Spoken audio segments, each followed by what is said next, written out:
आज हम डिस्कस करेंगे करंट इन्वायरमेंटल अफेयर्स, मतलब इन्वायरमेंट के हिसाब से कौन सी चीज़ें थी जो इन्वायरमेंट के वैल्यू को देने के लिए डिस्कस की गई थी 2023 के दौरान। इन पूरे साल के अंदर इन्वायरमेंट के रिलेटेड जो भी चीज़ें बयान की गई, या तो इन्वायरमेंट को वैल्यू देने के लिए या उसके पर्सपेक्टिव को इन्वायरमेंटल पर्सपेक्टिव से देखी गई चीज़ों को हम आज देखेंगे।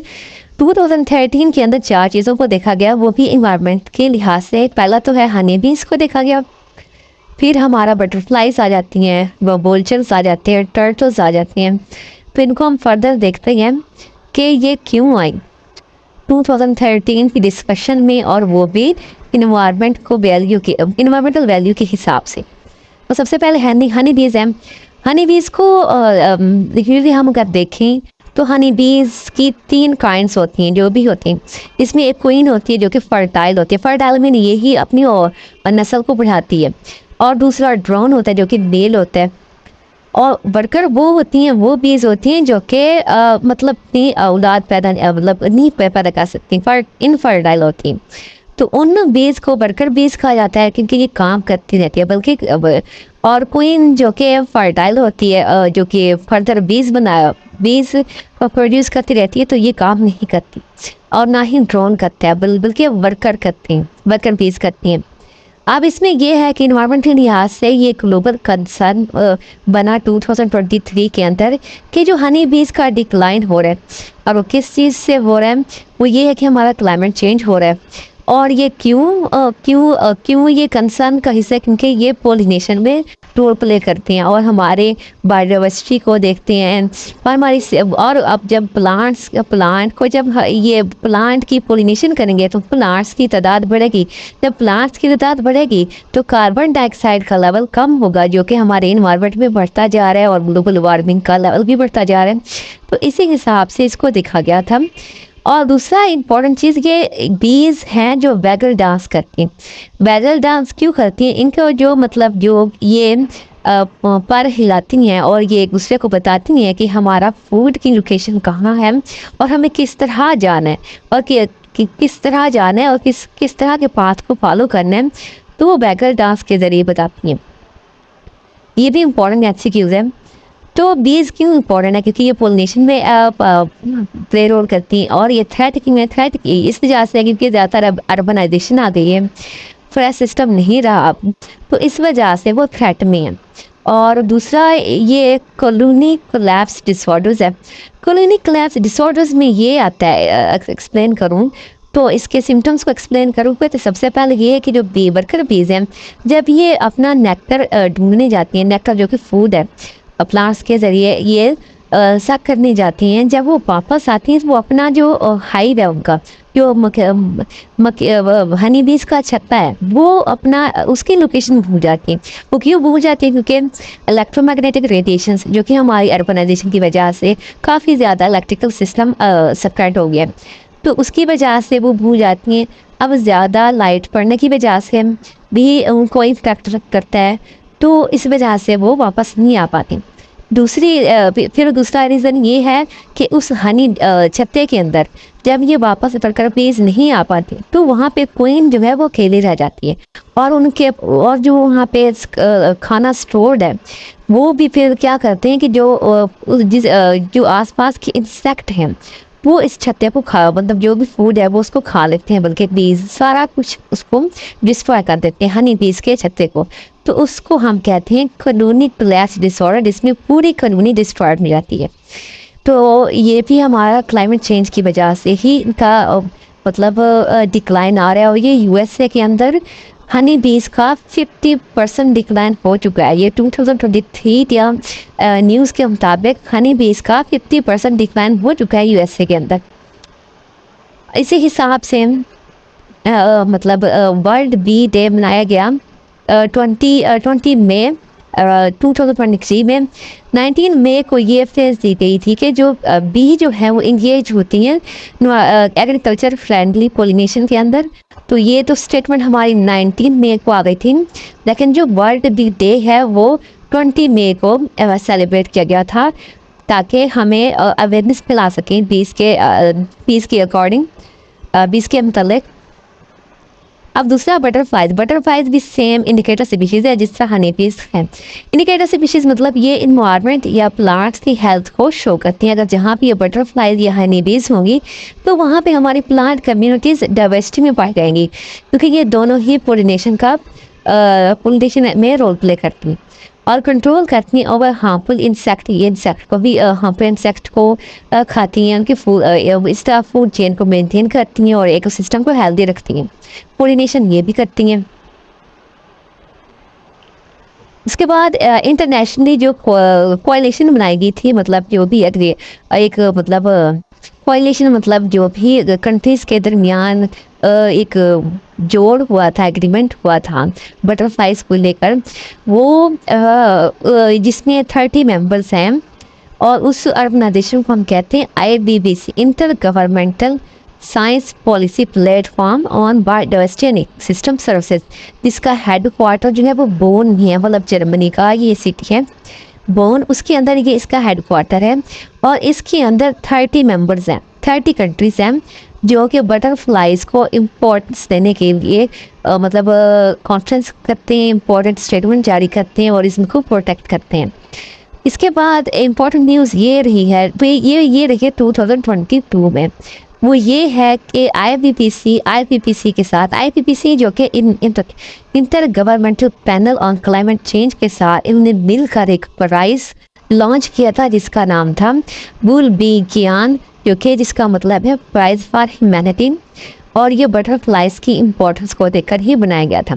उसके बाद IPPC मतलब वो ही काम करती है, मतलब स्पीशीज़ की थ्रेट लेवल को देखना जिस तरह IUCN देखती है, लेकिन IUCN की कुछ शॉर्ट कमिंग्स हैं और लेकिन ये जो IPPC है ये अपना खुद सर्वे करती है स्पीशीज़ के लेवल को, उसका मतलब थ्रेटन लेवल, इंडेंजर्ड लेवल और एक्सटिंक्शन लेवल को देखने के लिए ये अपना खुद सर्वे करती है, लाइक जिस तरह IUCN करती है जो रेड लिस्ट बनाती है। लेकिन जो इसके हिसाब से इम्पोर्टेंट पॉइंट्स है, ये बटरफ्लाइज के ये इंटरनेशनल ऑर्गेनाइजेशन है जिसके अंदर 30 मेंबर्स है, जो कि 2016 के अंदर बनाई गई थी। इसका हेडक्वार्टर बोन है और इनका फर्स्ट प्राइज 2022 में IPPC के साथ शेयर किया गया था, मतलब ये दोनों ने मिलकर दिया था। वोल्चर्स हमारे नाम से ज़ाहिर है कैरियन ईटिंग बर्ड्स हैं। कैरियन ईटिंग बर्ड्स मतलब कि जो भी फूड जो कि ह्यूमन के खाने के काबिल ना रहे तो उसको हम उस फूड को हम कहते हैं, उस फूड ईटिंग को कहते हैं कैरियन ईटिंग बर्ड्स, जो कि ट्रॉपिकल और सब ट्रॉपिकल रीजन्स में रहते हैं। ये अर्थ के ऊपर रीजन्स हैं और इस तरह के मतलब काफ़ी रीजन्स हैं, इसमें ये जो है ये अर्थ के दरमियान में आते हैं, जहाँ पे ज़्यादातर मतलब सूरज की लाइट गर्मियाँ ज़्यादा होती हैं, तो ये दरमियान वाले जो हिस्से होते हैं ये ट्रॉपिकल और सब ट्रॉपिकल में आते हैं, ये ऊपर वाले हिस्से नहीं आते। तो इसमें इनकी कैरेक्टरिस्टिक्स सबसे ज़्यादा इंपॉर्टेंट पढ़ लेते हैं कि इनके नेक के साथ ना एक मतलब पाउच होता है जिसको क्रॉप कहते हैं, जिसके अंदर ये लोग अपने फूड को स्टोर करके रखते हैं, क्योंकि ये मरा हुआ जानवर खाते हैं, तो बचा पचा जो भी चीज़ें हैं ये वो खाते हैं, जिसकी वजह से मतलब रोज़ाना अगर इनको नहीं मिलता तो वो उसको अडाप्ट करने के लिए इनके अंदर एक पाउच होता है जिसके अंदर ये अपना मील जो है, अपना टेस्ट जो है उसको स्टोर करते हैं, जिसको हम टेस्ट या फेमिनिस्ट स्क्वेंजिंग लाइफस्टाइल भी कहते हैं। और इनका जो हेड होता है वो बेयर होता है। बेयर मतलब इनके हेड के ऊपर ये जो भी इनका हेड वाला एरिया होता है इसके ऊपर मतलब फीदर्स नहीं होते। वो इस वजह से नहीं होते क्योंकि ये जो है वो डेड बॉडीज़ को अंदर चूंच मार रहे होते हैं, मतलब गोश्त निकालने के लिए। तो ये है कि वो ब्लड उनको ना लगे, उनको डिस्टर्ब ना करे खाने के दौरान। तो ये नेचर ने खुद इनको ये कैरेक्टरिस्टिक्स दी हुई है, इस तरह हर एनिमल्स को दी हुई है। तो वोल्चर की दो काइंड्स है, एक न्यू वर्ल्ड है और एक ओल्ड वर्ल्ड वोल्चर्स है। दोनों ही डिफरेंट हैं, ये दोनों स्पीशीज डिफरेंट है, लेकिन जो इनका इकोलॉजिकल नीश है वो सेम है, मतलब ये जेनेटिकली भी डिफरेंट है।